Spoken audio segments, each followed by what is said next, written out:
దేశం గర్వించే విధంగా తెలంగాణ రాష్ట్ర ప్రభుత్వం పనిచేస్తుందని మంత్రి తలసాని శ్రీనివాస్ యాదవ్ అన్నారు.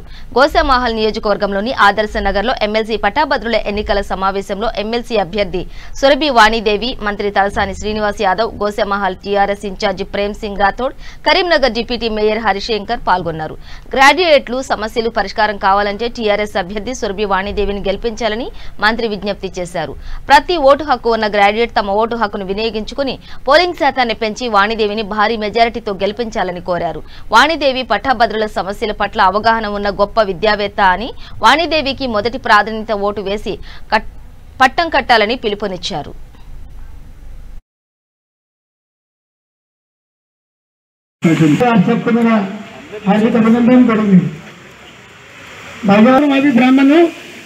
ब्राह्मण की पुट तो भैया आप अपना वोट वाणी दीदी को देना है.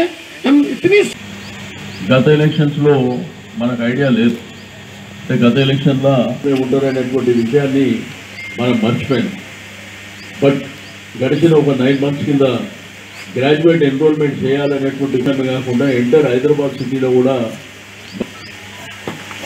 మనకు మమతా గుప్తా గారు కార్పొరేటర్ ఉన్నప్పుడు ఆ అమ్మాయి కూడా ఎన్రోల్మెంట్ మీ అందరి సహకారంతో బ్రహ్మాండంగా డివిజన్లో చేసినటువంటిది మనందరికీ తెలిసిందే.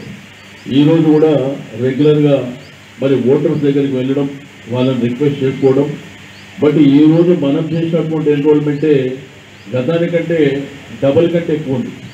గతంలో 2,40,000 మంది ఓటర్స్ ఉంటే ఈరోజు 5,30,000 మంది ఓటర్స్ ఉన్నారు. బట్ దీన్ని మనం ఎట్టి పరిస్థితుల్లో వీళ్ళతో ఓటు చేయించుకోవాల్సినటువంటి అవసరం ఉన్నది. అందుకే మీరు 1కి 2 సార్లు 3 సార్లు కూడా మరి ఆ యొక్క ఓటర్ ఇంటికి వెళ్ళడం, 2 అంశాలు ప్రధానంగా అక్కడ మాట్లాడవలసినటువంటి.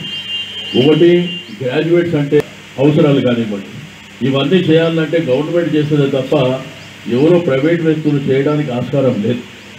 అవన్నీ మీరు వాళ్ళకి చెప్పవలసినటువంటి అవసరం ఉన్నది. సేమ్ టైం ఎవరైతే గ్రాడ్యుయేట్ చేసినటువంటి పిల్లలు ఉన్నారో వాళ్ళు భవిష్యత్తులో ఒక గవర్నమెంట్ ఉద్యోగం కానీ లేకపోతే మన ఐటీ సెక్టర్ కానీ ఇండస్ట్రియల్ సెక్టర్లో కావాలంటే కూడా ప్రభుత్వ సహకారం అవసరం ఉంటుంది. మీకు అందరికీ తెలుసు, గతంలో బీజేపీకి సంబంధించినటువంటి రామచంద్రరావు గారు గెలిచారు. ఎప్పుడైనా నేను కాలనీ ప్రెసిడెంట్ గారిని మరి ఈ సందర్భంగా వారిని కూడా అడుగుతా ఉన్నాను, ఆ రామచంద్రరావు గారు ఎప్పుడైనా మన కాలనీ లేదు, ఈ యొక్క గ్రాడ్యుయేట్ కాన్స్టిట్యున్సీలు ఎక్కడన్నా తిరిగిందా? ఎక్కడ లేదు. రెండోది, గ్రాడ్యుయేట్స్ గురించి మాట్లాడిన దాఖలాలు కూడా లేవు. ఎప్పుడు చూసినా కానీ మతాలు రాజకీయాలు తప్ప వాళ్ళకి చేసేది కూడా ఏం లేదు. ఇప్పుడు వచ్చి నేను ప్రశ్నించే గొంతుగా అంటే ఫస్ట్ నీకు అవకాశం వచ్చినప్పుడు ఏం చేసినావో చెప్పవలసినటువంటి అవసరం ఉన్నది. ఈరోజు ఎడ్యుకేటెడ్స్ కూడా ఆలోచించాలి.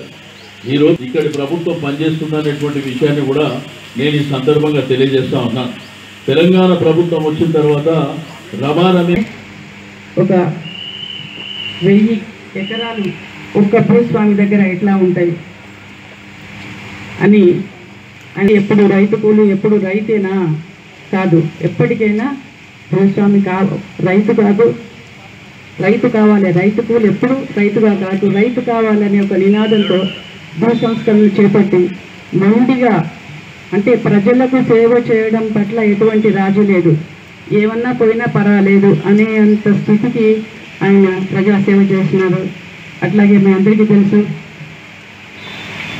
ఆయన 91 కన్నా ముందు 1991 కన్నా తర్వాత అనుకుంటాను.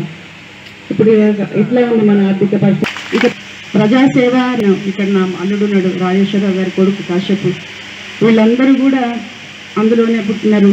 మనకన్నా ముందు తర్వాత మా తరాలు కూడా ప్రజాసేవ ఒక ధ్యేయం, ఒక సన్మార్గంలో రాజీ లేకుండా ప్రజాసేవ చేయడము అనేది మా వ్యక్తిత్వము, మా నరనరంలో పాటింది మా పేరెంట్స్ వల్ల. అటువంటి మహా అద్భుతమైన ఒక మంచి లెగసీ ఇచ్చినారు మా పేరెంట్స్ వాళ్ళకి ముందు. ఆ టైంలో భారతదేశం ఒక బంగారం ఉంది.